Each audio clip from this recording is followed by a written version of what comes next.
বাংলাদেশ টেলিভিশনের world cup special edition FIFA আওয়ারে হাসান মাদি আপনাদের সাথে, আর আমার সাথে আজকে এই বিশ্বকাপের উদ্বোধনী ম্যাচ এবং আজ রাতে এবং আগামীকাল সকালে আরও দুটো ম্যাচ নিয়ে আলোচনা করার জন্য দুজন ফুটবল বোদ্ধা বলবো, পণ্ডিত বলবো, যেটাই বলি না কেন কম হবে। আমার ডানে মামুনুল ইসলাম, বাংলাদেশ জাতীয় দলের সাবেক ক্যাপ্টেন, তারকা midfielder. Mamun, welcome to FIFA hour. ধন্যবাদ আপনাকে। এবং আমার বায়ে নানাদাদ্দেন এম কায়সার, সিনিয়র ক্রীড়া সাংবাদিক এবং তার চেয়ে বড় কথা হচ্ছে স্পোর্টস অ্যানালিস্ট। কায়সার ভাই, কায়সার ভাই আপনাকেও স্বাগত। মামুনকে দিয়ে শুরু করি। মামুন, প্রথম ম্যাচটা এবারকার ওয়ার্ল্ড কাপের ওপেনার মেক্সিকো রেকর্ড করেছে পরপর তিনবার, মানে পরপর তিনবার না, তৃতীয়বারের মতো ওয়ার্ল্ড কাপ হোস্ট করছে। পৃথিবীর এত পাওয়ারফুল সব দেশ তারা কিন্তু পারে নাই, মেক্সিকো রেকর্ড করেছে এবং প্রথম ম্যাচে তারা খুব কম্প্রিহেন্সিভলি, আমি যদি বলি, 2-0 মার্জিন, এবং তারা জিতেই শুরু করেছে। ওভারঅল খেলাটা কেমন লেগেছে এবং খেলাটার একটু ট্যাকটিক্যাল অ্যানালাইসিসটা শুনতে চাই। সর্বপ্রথম ম্যাচটা আসলে যেভাবে আমরা চিন্তা করছি যে মেক্সিকো ওয়ান অফ দ্য গ্রুপের বেস্ট টিম, সাউথ আফ্রিকা, আপনি যদি সাউথ আফ্রিকার দিকে, আফ্রিকান টিমগুলির দিকে চিন্তা করেন যে খুব পাওয়ারফুল, ব্যাট ট্যাকেল সব কিছু জড়িত, তারা খুব স্পিডে ফুটবল খেলে, বাট তাদের ফিনিশিংয়ের অভাব থাকে। বাট ম্যাচ যখন স্টার্ট হয় প্রথম 5 মিনিটের মাথায় দুর্দান্ত একটা শর্ট গোলকিপার সেভ করে স্টার্ট করে প্রেসিং মেক্সিকো।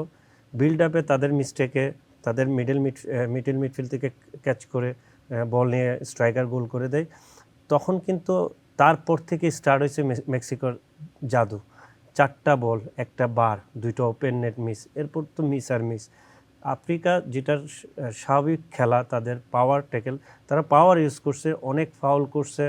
বাট মেক্সিকো তাদের রিয়েল ফুটবল থেকে, লাতিন ফুটবল থেকে তারা সরে দাঁড়ায়নি। তারা মুভমেন্ট করতেছে, পাসিং করতেছে, উইং অ্যাটাক করতেছে, ভিতরে অ্যাটাক। বাট অগুছানো ফুটবল যেটা বলা হয়, লং বল প্রেসিং করতেছে, তারা ওখান থেকে বাইরে হওয়ার চেষ্টা করতেছে। এই ধরনের ম্যাচ মেক্সিকোর হোম গ্রাউন্ডে যে স্টার্টিং ম্যাচটা তারা এমনভাবে শুরু করেছে যে আপনাকে বলতে হবে তারা সেকেন্ড রাউন্ডে যাবে এবং সেকেন্ড রাউন্ড থেকে কোয়ার্টার ফাইনালে যেতে পারে। তাদের প্লেয়িং স্টাইল এবং তাদের নাম্বার 9 যে সেকেন্ড গোল করেছে, তাদের সবচেয়ে বেস্ট প্লেয়ার হলো সে, এবং সে কিন্তু 90 মিনিট সেটা প্রমাণ করেছে। সব কিছু মিলে দিনটা ছিল মেক্সিকার। আফ্রিকা ওই তুলনায় কিছুই করতে পারে নাই। ট্যাকটিক্যাল ডিসিপ্লিন আমরা যেটা দেখেছি, স্পেশালি মেক্সিকো কোচ যেভাবে খেলিয়েছেন, তার ফরমেশন এবং রোটেট করেছেন মোস্ট অফ দ্য টাইম, বারে বারে বেশ কয়েক জায়গায় আমরা দেখলাম যে তিনি তার ট্যাকটিক্স ভেঙেছেন, ফরমেশন ভেঙেছেন, পজিশন চেঞ্জ করেছেন। মানে আউটস্ট্যান্ডিং মনে হচ্ছে প্রথম ম্যাচটাই। হ্যাঁ, স্বাভাবিক। আপনার এই ওয়ার্ল্ড কাপে এখন দেখবেন কি জানেন, কিছু টিম প্রেসিং ফুটবল খেলবে তার দুর্বল দেশগুলির সঙ্গে, কিছু টিম ব্লকিং স্টার্ট করবে। যখনই বল মিস হবে সবাই চলে আসবে, মানে ট্রানজিশন মুভমেন্টটা যার সবচেয়ে ভালো হবে, বলের পিছনে ম্যান যার সবচেয়ে ভালো থাকবে, ব্লক যার সবচেয়ে ভালো থাকবে, তারা দেখবেন এগিয়ে যাবে। হোম ম্যাচ যেভাবে স্টার্ট করা দরকার ফার্স্ট ম্যাচ, তারা ওইভাবে স্টার্ট করছে। আপনি এখন প্লেয়িং স্টাইল যদি দেখেন, লেতিন ধারণার টিম এখন সবাই ইউরোপিয়ান স্টাইল খেলে, ফাস্ট ফুটবল খেলে, লং বলও খেলে অনেকে, বাট মেক্সিকো কিন্তু ওইটাতে যায়নি। মেক্সিকো যা করেছে সেটা সাউথ আফ্রিকার ডিস্টেন্সটা তারা জানিয়ে দিয়েছে যে আসলে আফ্রিকা মেক্সিকো থেকে অনেক র্যাঙ্কিংয়ে বলেন, ম্যাচে বলেন, সব দিক দিয়ে পিছনে। হুলিয়ান কুইনোনেস এবারকার বিশ্বকাপের প্রথম গোল করেছেন, বেসিকলি কলম্বিয়ান। মেক্সিকোর হয়ে তিনি ওয়ার্ল্ড কাপ ওপেন করেছেন এবং এই বিশ্বকাপের, মানে সব বিশ্বকাপের প্রথম যিনি গোলটা করেন তিনি ইতিহাসের পাতায় লেখা হয়ে থাকেন। এই হুলিয়ান কুইনোনেস ইতিহাসের পাতায় লেখা হয়ে গেল। এবং রাউল ইমেনেস, বেসিকলি তিনি তার 4th ওয়ার্ল্ড কাপ খেলছেন এবং মেক্সিকো দলের সবচেয়ে বড় তারকা বলা হয় এই মুহূর্তে তাকে। আমি কুইনেসের কথাই আগে বলি, সেটি হলো যে তিনি প্রথম সুযোগ যেটা পেয়েছিলেন সেখানেই গোল করেছেন। So it is most important thing যে আপনি ফুটবলে সবসময় কিন্তু আপনার সামনে গোলের সুযোগটুকু আসবে না, যখন সুযোগটা আসবে সেটা যদি আপনি কাজে লাগাতে পারবেন তখনই কিন্তু আপনি অ্যাডভান্টেজ পেয়ে গেলেন।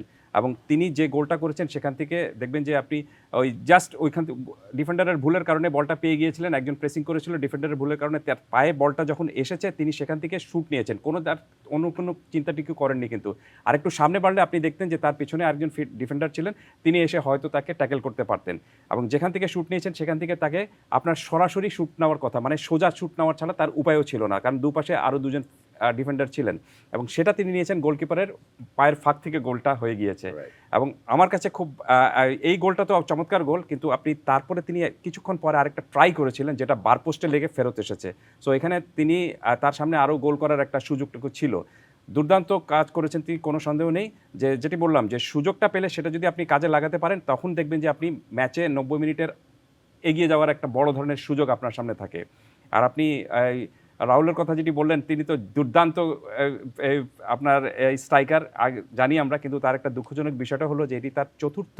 এর আগে তিনি 4টি ওয়ার্ল্ড কাপ খেলেছিলেন, কিন্তু কোনো ওয়ার্ল্ড কাপে একটা ম্যাচেও গোল করতে পারেননি। এটা তার চতুর্থ, আগে 3টা খেলেছেন, চতুর্থটায় এসে প্রথম গোলটা করলেন। রাইট, এবং এর আগে 3টে যেটা খেলেছিলেন কোনোটাতে একটা গোল গোল করতে করতে পারেননি, পারেননি। কিন্তু তার পরিচয়টা কি ছিল? Striker, highly rated striker. Highly rated striker. তিনি বিশ্বকাপ খেলেছেন তিনটে বিশ্বকাপে একটা গোলও তিনি করতে পারেননি, অথচ তিনি তার দেশের সর্বোচ্চ গোলদাতা। তো এটি একটু দুঃখ তার মধ্যে তো কিছুটা লাগার কথা। আচ্ছা ভাই, আপনি কি কালকের ম্যাচে ধরেন রাউল হিমেনেজের কথা, যখন আমি চিচারিতোর কথা মনে করি, ম্যানচেস্টার ইউনাইটেড লেজেন্ড বলবো না, সেমি লেজেন্ড চিচারিতো, মানে হাভিয়ার হার্নান্দেজের কথা মনে পড়ে গিয়েছিল কালকে, যে আমি হার্নান্দেজকে মিস করছিলাম, বাট ফাইনালি কুইনোনেস এবং রাউল হিমেনেজ তো প্রথম গোলটা করেছেন। হিমেনেজের সেই কাহিনী, মানে লুইসের সাথে তার মাথার টক্কর। রাইট, এটা তার তো বিশ্বকাপ খেলারই কথা না, বিশ্বকাপ কেন, তার কিন্তু ফুটবল খেলারই কথা ছিল না।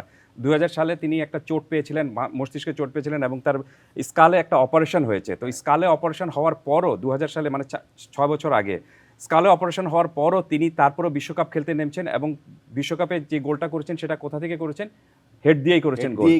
যে স্কেলে তার সমস্যা, তার চেয়ে আরেকটা দুঃখজনক বিষয়টা হলো তার জুন মাসে ফুটবল বিশ্বকাপ হচ্ছে, এবং মার্চ মাসে তার বাবা মারা গিয়েছেন, এবং এই কারণে তিনি গোল করার পর, গোল তো অনেকেই করেছেন তিনি, কিন্তু এই গোল করার পর তার যে আবেগ, তার যে অনুভূতি, এবং তিনি গিয়ে যা শুধু দু হাত উপরে তুলে আকাশের দিকে তাকালেন এবং বললেন যে থ্যাংক ইউ ঈশ্বর, এরকম কোনো কিছু বললেন। অর্থাৎ তার জন্য এই গোলটা শুধুমাত্র আসলে আমি শুধু একটা গোল হিসাবে দেখব না, আমি এটাকে দেখব যে জীবনে আপনার সামনে অনেক সমস্যা আসবে, জীবন আপনাকে অনেক সময় মানে থামিয়ে দেবে, কিন্তু তারপরেও ফুটবল আপনাকে এমন কিছু দিবে যাতে জীবনের সেই অপূর্ণতা আপনার দূর হয়ে যাবে। এক্স্যাক্টলি। আরও একটা ম্যাচ, মানে দুই রিপাবলিকের খেলা, একটা হচ্ছে কোরিয়া রিপাবলিক, আমার পার্সোনাল ফেভারিট, আমি অবশ্য বেসিক্যালি জাপান ফ্যান, বাট কোরিয়ার খেলাও ভালো লাগে, এবং চেক রিপাবলিক, যাকে এই মুহূর্তে চেকিয়া নামে এবার ওয়ার্ল্ড কাপ খেলছে। আইভরি কোস্টকে আমরা জানি যে কোট ডেভোয়া নামে খেলে। কেমন ছিল মামুন ওভারঅল ম্যাচটা? কোরিয়ান ফুটবল আমরা জানি এশিয়ান লেভেলের টপ ফুটবল, যে দুটা দল খেলে কোরিয়া তাদের মধ্যে অন্যতম, very discipline, tactically very solid, transitional ফুটবলে তারা খুব ভালো। কিন্তু আমাদের অফ দ্য রেকর্ড একটা আলোচনা হচ্ছিল যে with the ball they are very good, but dead ball সিচুয়েশনে কিছুটা পুয়ার লেগেছে। সকালে ওঠার পর ম্যাচটা যখন দেখি তখন 5 মিনিট অলরেডি ওভার। ম্যাচটা দেখতে বসে আমি মনে করলাম, যখন স্টার্ট হয়েছে ম্যাচটা, আস্তে আস্তে যখন সময় যাচ্ছে, সঙের মিস, কোরিয়ার টিমের প্রেশার। আচ্ছা, ফার্স্ট হাফে 8টা অ্যাটেম্প্ট কোরিয়ার, কোনো অ্যাটেম্প্ট নাই চেকের। এই 8 অ্যাটেম্পের মধ্যে সং একাই নিয়েছেন, হচ্ছে সং একাই 5টা। এটাই বলতেছে যে সঙের মিস, আসলে দিনটা সঙের না। রিসিভ বল বাইরে হয়ে যাওয়া, ফাইনাল টাচে যে কোনো একটা ঘাটতি দেখা যাওয়া, শুটিং রেঞ্জে খুব সুন্দর স্পেসে বাইরে দিয়ে প্লেসিং চলে যাওয়া, আসলে দিনটা সঙের ছিল না। বাট সে মুভমেন্ট করতেছিল, উইথ বলে সে স্পেস ক্রিয়েট করতেছিল। একটা স্ট্রাইকারের গুণ যেরকম গোল করা, একটা স্ট্রাইকারের গুণ কিন্তু ওইভাবে ক্রিয়েটও করা। মামুন, সন যখন টটেনহ্যাম হটস্পারের লেজেন্ড বলা চলে, মানে ইংলিশ প্রিমিয়ার লিগে গোল্ডেন বুট জেতা সন হিউন-মিন, মানে তিনি এশিয়ান ফুটবল থেকে উঠে গিয়ে ইংলিশ প্রিমিয়ার লিগ কাঁপিয়েছেন এবং গোল্ডেন বুট জিতেছেন। এইটা সম্ভবত এশিয়ান ফুটবলেরই সবচেয়ে বড় পোস্টার বয় তিনি। দেখেন, ওকে ওয়ার্ল্ড স্টারে আপনি রাখতে হবে। প্রত্যেকটা দেশ থেকে যখন প্লেয়ার নেই, প্রত্যেকটা এশিয়া বলেন, আফ্রিকা বলেন, ওখান থেকে যখন প্লেয়ার নেই, তখন কিন্তু সংকে আপনাকে রাখতেই হবে। তাদের 3 মিডফিল্ডের যখন উইথ বলে তাদের যে চেঞ্জিং, সুইজিং, একজন ফিক্সড জায়গায় না থেকে তারা যে সুইচগুলি করছে, রোটেটগুলি করতেছে, রোটেটের কারণে কতগুলি বল তারা টাচ করতেছে, এবং তারা সবসময় উইং প্লে করছে। মিডলে ওয়ান টাচ নিছে, দেন উইং প্লে করছে। তাদের মানে গুড সাইডগুলি কী কী, তাদের মিডফিল্ড, তিনোর মিডফিল্ডের রোটিংয়ের কারণে আজকে চেক রিপাবলিক ওই মিডফিল্ডটা মানে আয়ত্তে নিতে পারে নাই। চেক রিপাবলিক কাজটা কী করেছে, নর্মালি কোরিয়ান হাই বলে কোরিয়ান ডিফেন্ডাররা প্রত্যেকটা বল পিক করছে, কিন্তু যখন ডেড বলে গেছে কোরিয়ান মার্কিং তখন ভাঙা শুরু হয়েছে, মানে সেট পিসগুলো। সেকেন্ড হাফে দেখেন, আমি লাস্ট একটা প্রোগ্রামে বলেছি, কোরিয়ান প্লেয়াররা ফাইটার, তারা 90 মিনিটস পর্যন্ত, তারা লাস্ট পর্যন্ত ফাইট করে, সবাই তো মার্শাল আর্ট শেখে, এবং লাস্ট পর্যন্ত ফাইট করে, এবং তারা প্রচুর রান করে মাঠে। এখানে দেখেন তার কত টাচ ফুটবল খেলতেছে।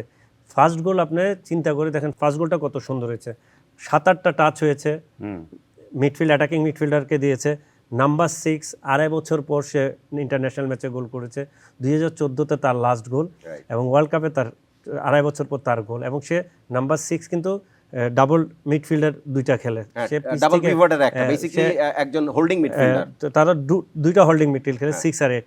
সে কোন জায়গা থেকে থার্ড ম্যান রান করেছে, বলও পেয়েছে, দেখেন মারার দেখালো, সুন্দর কাট করলো, আস্তে করে তুলে দিল, পুশও করে না, জাস্ট তুলে দিল, ফার্স্ট গোল।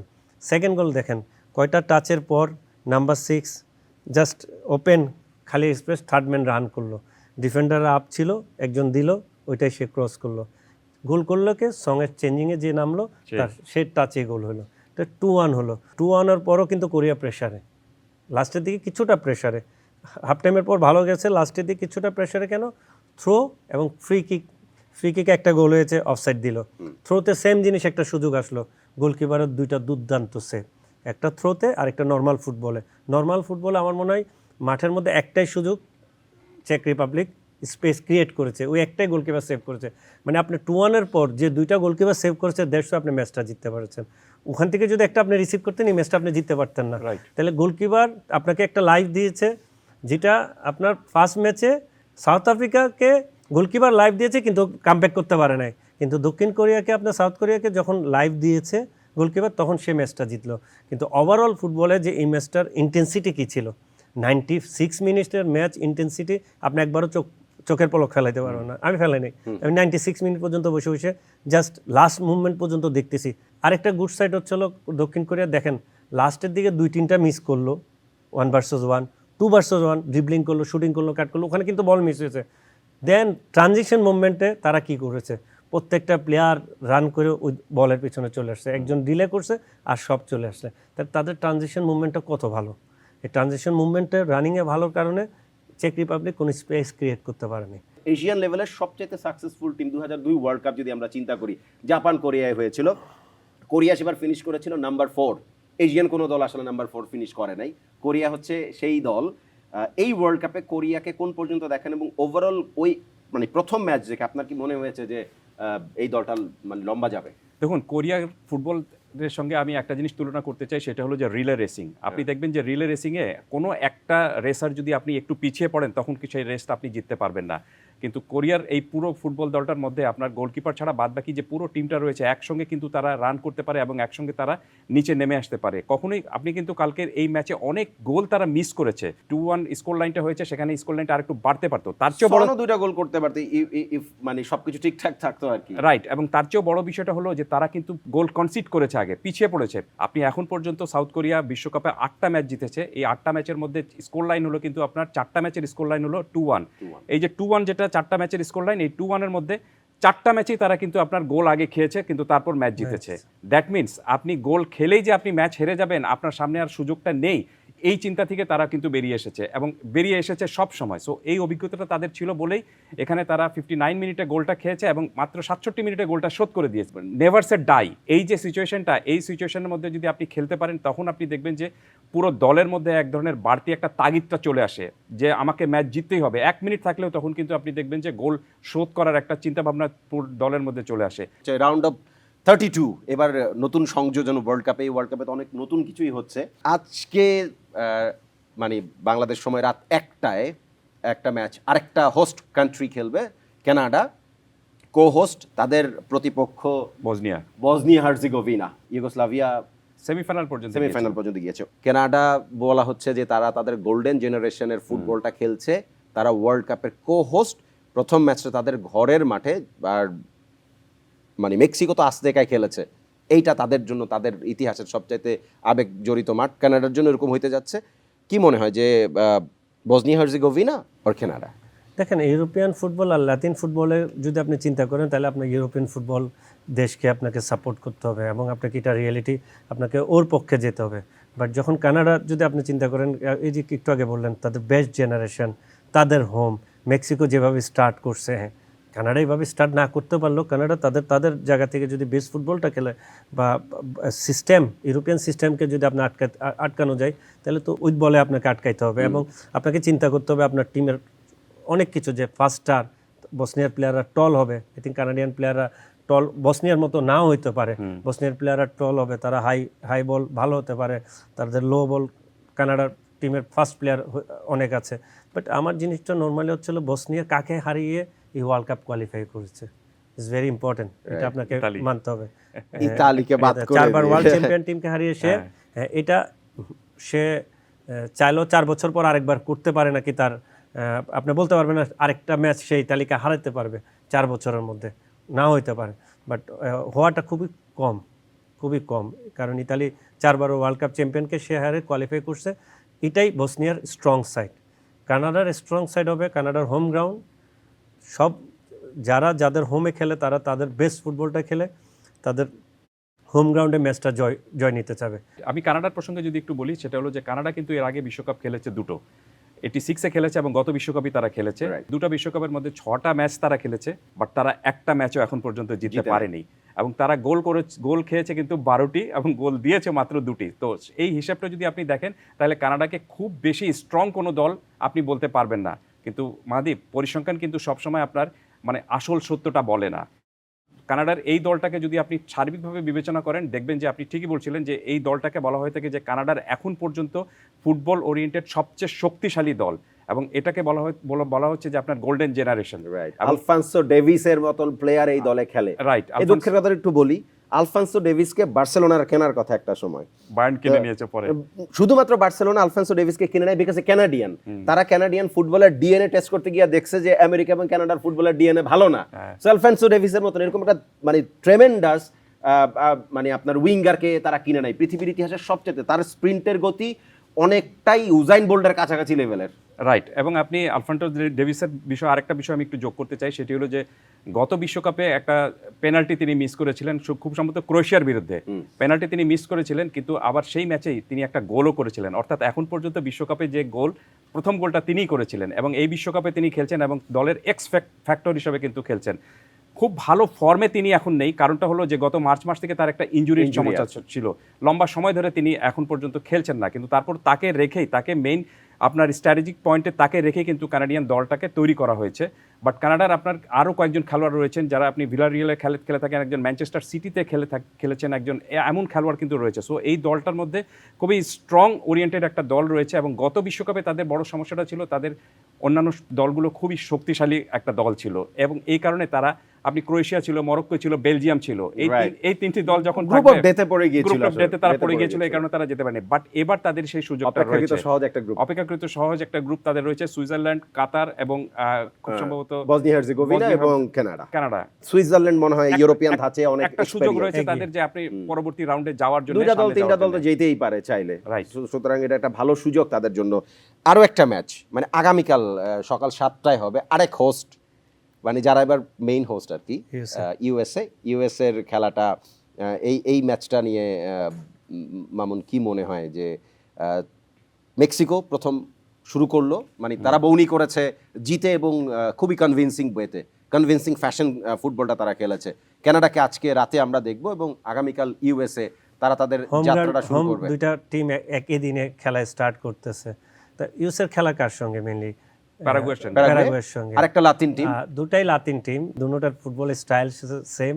আই থিংক দর্শন আমেরিকাকে কি আমরা লাতিন ফুটবলে ফেলতে পারবো না?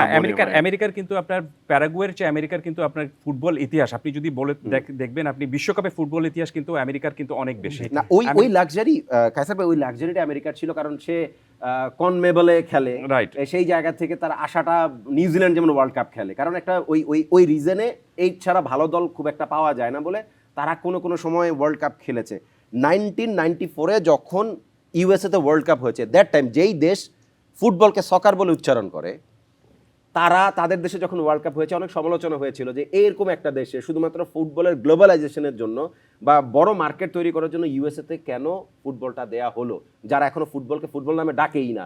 আমেরিকান ফুটবল হচ্ছে রাগবি, এবং তারা সকার নামে ফুটবলকে চিনে। যেই দেশের সবচেয়ে জনপ্রিয় খেলা হচ্ছে বেসবল, মানে নিউ ইয়র্ক ইয়াঙ্কিসের নামে যেই গোটা দেশটা চলে, এত বড় একটা দেশ চলে, সেই দেশে ফুটবল জনপ্রিয়। 32 বছর আগের ইউএসএ আর এই ইউএসএর মধ্যে একটা বেসিক পার্থক্য হচ্ছে এই ইউএসএ দলে পুলিশিচের মতন একটা ওয়ার্ল্ড ক্লাস প্লেয়ার আছে, এবং সবচেয়ে বড় ওয়ার্ল্ড ক্লাস মানুষ হচ্ছে মাউরিজিও পচেত্তিনো, যিনি কোচ, পিএসজিকে কোচিং করিয়েছেন, টটেনহামকে কোচিং করিয়েছেন, তিনি if I am not wrong চেলসিকেও কোচিং করিয়েছেন, আর্জেন্টাইন মাস্টারমাইন্ড।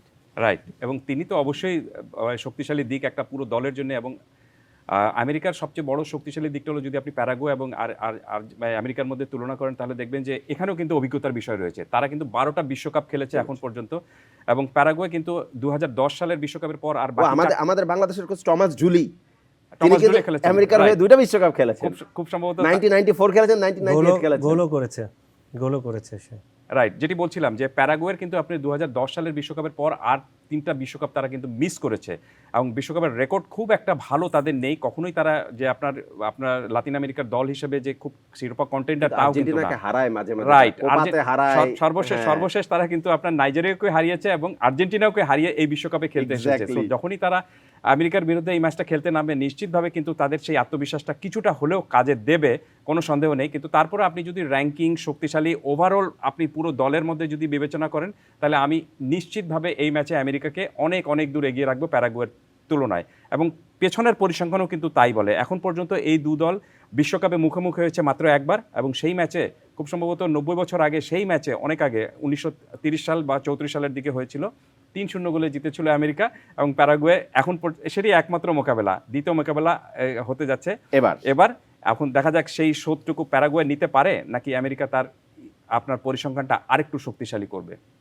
প্যারাগুয়ে আমেরিকা, না, আমি আসলে আমেরিকাকে এগিয়ে রাখছি, গ্রুপটাতেই আমেরিকা আগে। আচ্ছা, হ্যাঁ, কারণ হচ্ছে আপনাকে তো বললাম যে আমেরিকা কেন আগে, আপনি বলে দিলেন যে তাদের কোচ ওয়ার্ল্ডের বেস্ট 5টা এক্সপেন্সিভ কোচের মধ্যে তাদের একজন কোচ। তা আপনাকে মানতে হবে, আপনাকে বুঝতে হবে, এবং they have lot of qualityful player. তারা চাইলে ডিফারেন্স করতে পারে। এবং এই দলে ইউএসের সঙ্গে কিন্তু নট অনলি প্যারাগুয়ের খেলা, ইউএসের সঙ্গে কিন্তু আপনার ফ্রান্সের খেলা না। পরিসংখ্যান দিক দিয়ে একটা ম্যাচই দেখালো, একটা ম্যাচেই ইউএসএ জিতছে, তাইলে আপনাকে ধরতে হবে এটা 50-50 ম্যাচ। এখানে প্রায়োরিটি কার বেশি? হোম টিমের। তো হোম টিম হিসাবে আপনি সাপোর্ট করবেন কাকে? ইউএসএকে।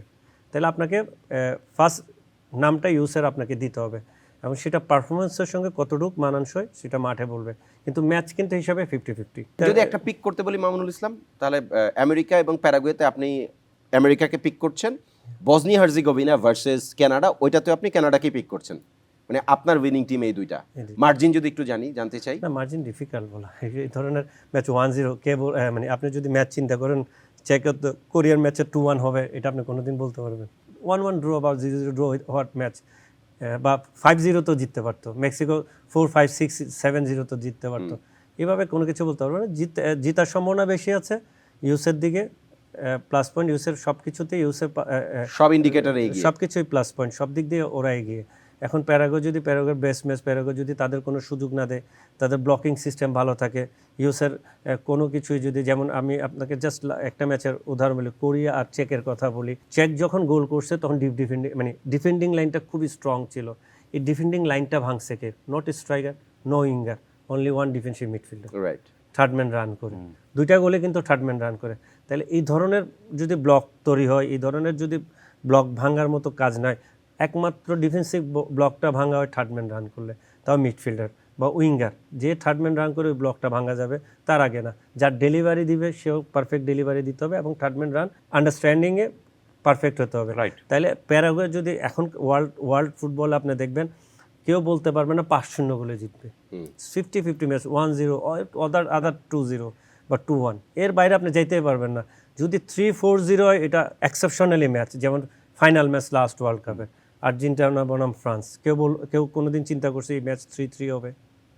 না, এই আপনি ফার্স্ট রাউন্ডের একটা সুবিধা কি জানেন? ফার্স্ট রাউন্ডের জিনিসটা হলো যে বেশি গোল আপনি কিন্তু দেখতে পাবেন না এখানে। আপনি যদি 1-0 গোলে এগিয়ে থাকেন, সেটাতে 1-0 গোলের জয়টাই কিন্তু আপনি তখন চিন্তা করবেন, এটা ধরে রাখতে হবে। কিন্তু নকআউটে যখন আপনি যাবেন, আপনি 1-0-তে পিছিয়ে রয়েছেন, তখন আপনার যে কোনো মূল্যে আপনি 1-0-তে হারা যা বিষয়, আপনি 5-0-তে হারা সেই বিষয়। এই কারণে আপনি তখন গোল শোধ করার জন্য উঠে পড়ে লাগবেন। তখন যে জিনিসটা হয় যে আপনি হয়তো গোলের চেষ্টাটুকু করছেন, কিন্তু নিচে ফাঁকটুকু হয়ে গিয়েছে ডিফেন্সে, তখন গোল সংখ্যাটা বেড়ে যেতে পারে। এই কারণে আপনি ফার্স্ট রাউন্ডে আপনাকে গোলের তেমন আপনি ছড়াছড়ি দেখবেন না, কিন্তু এই গোলের ছড়াছড়ি আপনি দেখতে পাবেন যখন সেকেন্ড রাউন্ডে যাবেন সেখানে। সো আমার কাছেও মনে হচ্ছে যে এই ম্যাচে এখন পর্যন্ত আপনার হোস্ট মেক্সিকো জিতেছে, তো বাকি 2 হোস্ট যারা রয়েছে তাদের জন্য এই ম্যাচটা, মানে প্রথম ম্যাচটা জেতাটা তাদের জন্য খুব সহজ হবে। সো আমার কাছে মনে হচ্ছে যে আমেরিকা এবং কানাডা খুব সহজেই এই ম্যাচটা জিতে যাবে। ধন্যবাদ এমএম কায়সার। ধন্যবাদ মামুনুল ইসলাম। আমাদের দুই আলোচক মানে প্যানেল আলোচক তারা বলেছেন যে কানাডা ফেভারিট এবং প্যারাগুয়ের বিপক্ষে খেলবে হোস্ট আমেরিকা, সেই ম্যাচেও আমেরিকাকেই এগিয়ে রাখা যাচ্ছে এবং প্রথম দুই ম্যাচ মানে এবার বিশ্বকাপের উদ্বোধনী দুই ম্যাচেও যেই দল দুটাকে এক্সপেক্ট করা হয়েছে তারাই জিতেছে। তার মানে এক্সপেকটেশনের বাইরে এখনো পর্যন্ত চমক কিছু হয় নাই। চমকের অপেক্ষা আমাদের থাকতে হবে বিশ্বকাপ, the greatest show on earth এবং ফিফা আওয়ারে সেই চমকের প্রত্যেকটা চুলচেরা বিশ্লেষণ থাকবে। আজকের মতো বিদায় নিতে চাই, আল্লাহ হাফেজ।